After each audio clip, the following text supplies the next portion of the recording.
last hour, I played a little bit of JD Vance's speech at the German or Munich Security Conference, and he talked about how free speech is under attack in Europe. And he didn't just point out that it was Europe that was having this problem, but he said it had to end. But let's not stand here and point the finger at you. Let's point it to ourselves as well. Cut 7. And in the interest of comedy, my friends, but also in the interest of truth, I will admit that sometimes the loudest voices for censorship have come not from within Europe, but from within my own country, where the prior administration threatened and bullied social media companies to censor so-called misinformation. Misinformation like, for example, the idea that coronavirus had likely leaked from a laboratory in China. Our own government encouraged private companies to silence people who dared to utter what turned out to be an obvious truth. So I come here today not just with an observation, but with an offer. And just as the Biden administration seemed desperate to silence people for speaking their minds, so the Trump administration will do precisely the opposite, and I hope that we can work together on that. In Washington, there is a new sheriff in town, and under Donald Trump's leadership, we may disagree with your views, but we will fight to defend your right to offer it in the public square, agree or disagree. Wow. Didn't go over well. In fact, here's the Munich Security Conference chairperson closing out the convention. Listen to this. This conference started as a transatlantic conference. After the speech of Vice President Vance on Friday, we have to fear that our common value base is not that common anymore. I'm very grateful to all those European politicians that spoke out and reaffirmed the values and principles that they are defending. No one did this better than President Zelensky. Let me conclude, and this becomes difficult.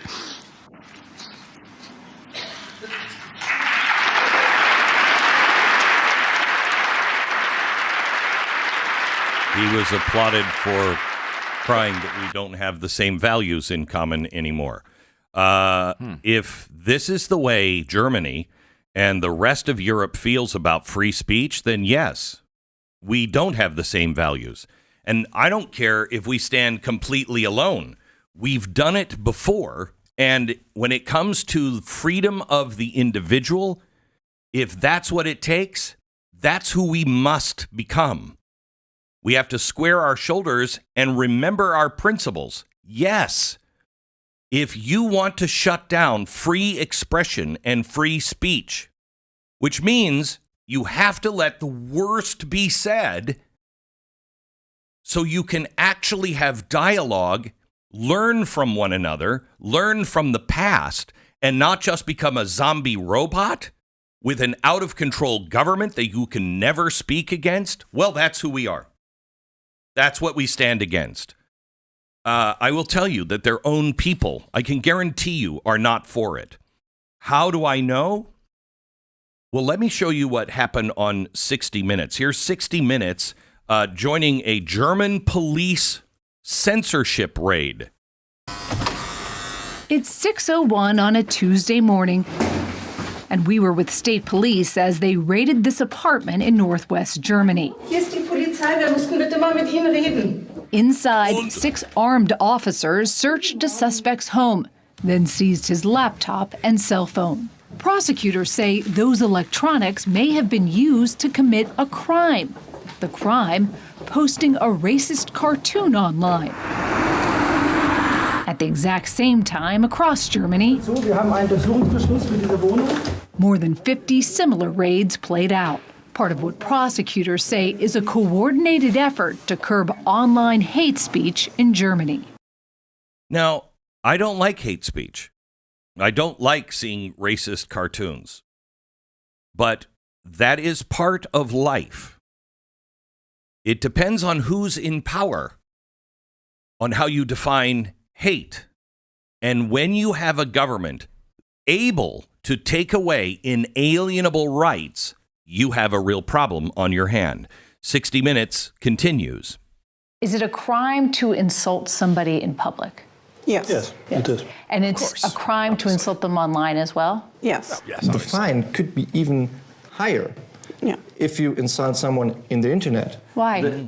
Because in internet, it stays there.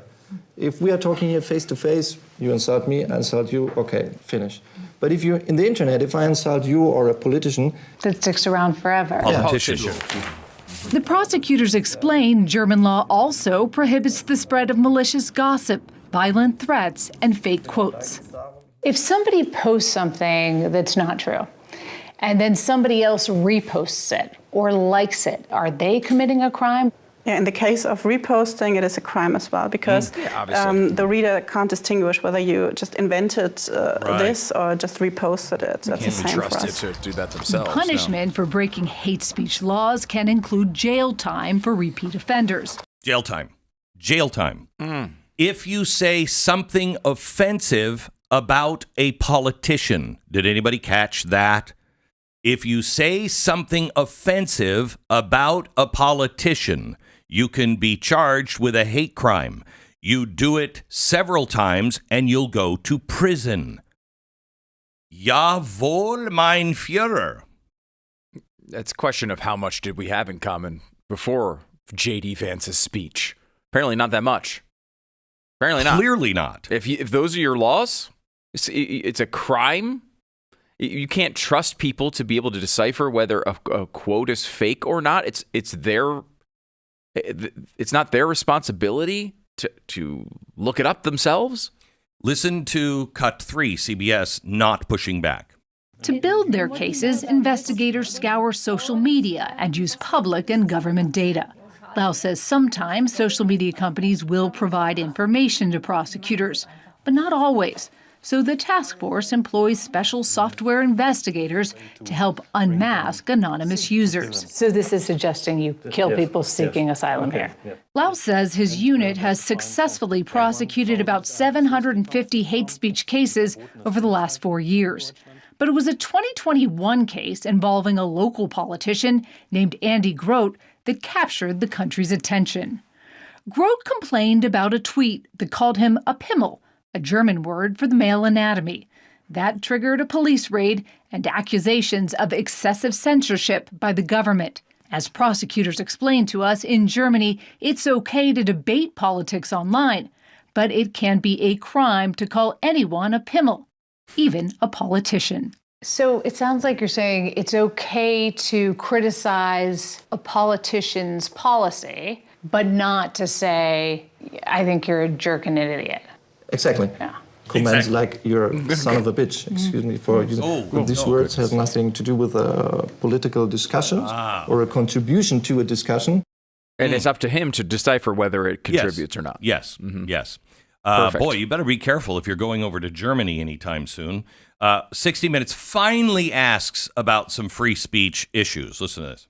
The criticism that, this feels like the surveillance that Germany conducted 80 years ago. How do you respond to that? There is no surveillance. Josephine Ballon is a CEO of Hate Aid, a Berlin-based human rights organization that supports victims of online violence. In the United States, a lot of people look at this and say, this is restricting free speech. It's a threat to democracy. Free speech needs boundaries.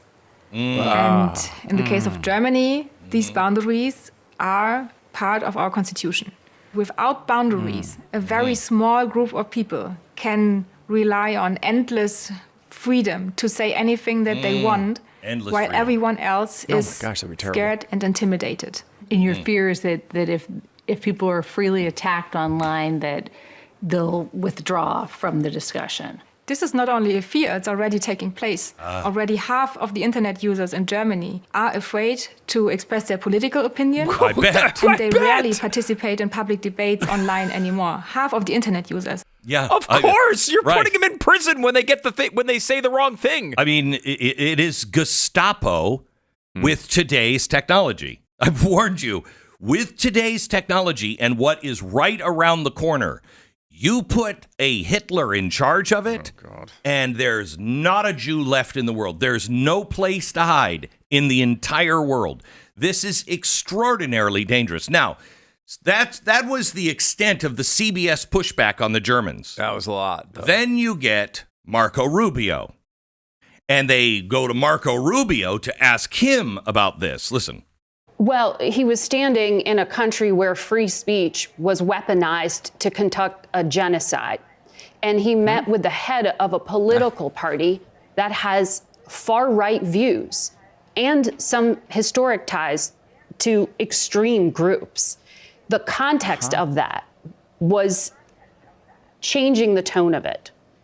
And you know that the censorship was specifically about the right. No, I have to disagree with you. Free speech was not used to conduct a genocide. The genocide was conducted by an authoritarian Nazi regime that happened to also be genocidal because they hated Jews and they hated minorities and they hated those that they had a list of people they hated, but primarily the Jews. There was no free speech in Nazi Germany. There was none. There was also no opposition in Nazi Germany. They were a sole and only party that governed that country. So that's not an accurate reflection of history. The free speech caused the Holocaust. Amazing. Free speech. You couldn't speak out against the Nazis. Who doesn't learn that in school? Well, probably most Americans, and clearly the journalist here in America.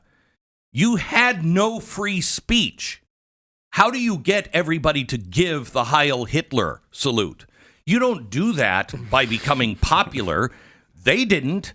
They did it by beating people in the streets. You will do this when we salute. If you don't, we'll beat you to death in the streets, and we can get away with it because our guy is in power. There was no free speech. This is insanity. Now, I want you to remember that the Munich Security Conference chair cried at the closing of the conference, cried because he realized the United States was no longer on the same side as Germany and Europe. Now, that seems crazy, but no, I'm not on the same side of people who want to silence anyone. I am not for the silencing of people on the left here. I am not for silencing the people in the middle or the right, even to the extreme. Free speech is an absolute unless you're calling for violence and it actually turns into violence. No. But you can say whatever it is you want. I know that sounds extreme. It didn't used to, but apparently it does now. Here's what JD Vance said. And if you think that Germany is the problem, listen to this from JD Vance. Cut 6. I look to Brussels, where EU commissars warn citizens that they intend to shut down social media during times of civil unrest the moment they spot what they've judged to be, quote, hateful content. Or to this very country, where police have carried out raids against citizens suspected of posting anti-feminist comments online as part of, quote, combating misogyny on the internet, a day of action. I look to Sweden, where 2 weeks ago the government convicted a Christian activist for participating in Koran burnings that resulted in his friend's murder. And as the judge in his case chillingly noted, Sweden's laws to supposedly protect free expression do not, in fact, grant, and I'm quoting, a free pass to do or say anything without risking offending the group that holds that belief. And perhaps most concerningly, I look to our very dear friends, the United Kingdom, where the backslide away from conscience rights has placed the basic liberties of religious Britons in particular in the crosshairs. A little over 2 years ago, the British government charged Adam Smith Connor, a 51-year-old physiotherapist and an Army veteran, with the heinous crime of standing 50 meters from an abortion clinic and silently praying for 3 minutes. Not obstructing anyone, not interacting with anyone, just silently praying on his own. And after British law enforcement spotted him and demanded to know what he was praying for, Adam replied simply, it was on behalf of the unborn son he and his former girlfriend had aborted years before. Now, the officers were not moved. Adam was found guilty of breaking the government's new buffer zones law, which criminalizes silent prayer and other actions that could influence a person's decision within 200 meters of an abortion facility. He was sentenced to pay thousands of pounds in legal costs to the prosecution. Now, I wish I could say that this was a fluke, a one-off crazy example of a badly written law being enacted against a single person, but no. This last October, just a few months ago, the Scottish government began distributing letters to citizens whose houses lay within so-called safe access zones, warning them that even private prayer within their own homes may amount to breaking the law. Naturally, the government urged readers to report any fellow citizens suspected guilty of thought crime. In Britain and across Europe, free speech, I fear, is in retreat. What part of that did you disagree with? What part of that makes you want to embrace the European Union? For me, it's quite the opposite. I've always believed that Europe are brothers and sisters, and we're fine, and we should help one another. But I have to tell you, I no longer am comfortable with a single dollar going over to Europe to defend those kinds of policies. You're not on the same side. We are not on the same side if you violate freedom of speech that way. And remember, this is why Klaus Schwab told Europe, just believe in the system. Well, what is the system? We found out. The system is if the people vote for a candidate that is not going to play ball, if they are at all in line with freedom of speech, they're a radical, need to be shut down, and we cancel that election until the people get it right. That's a dictatorship. We are seeing the hatred of the old Germany and Europe start to grow again, and Europe could become a very large foe of freedom.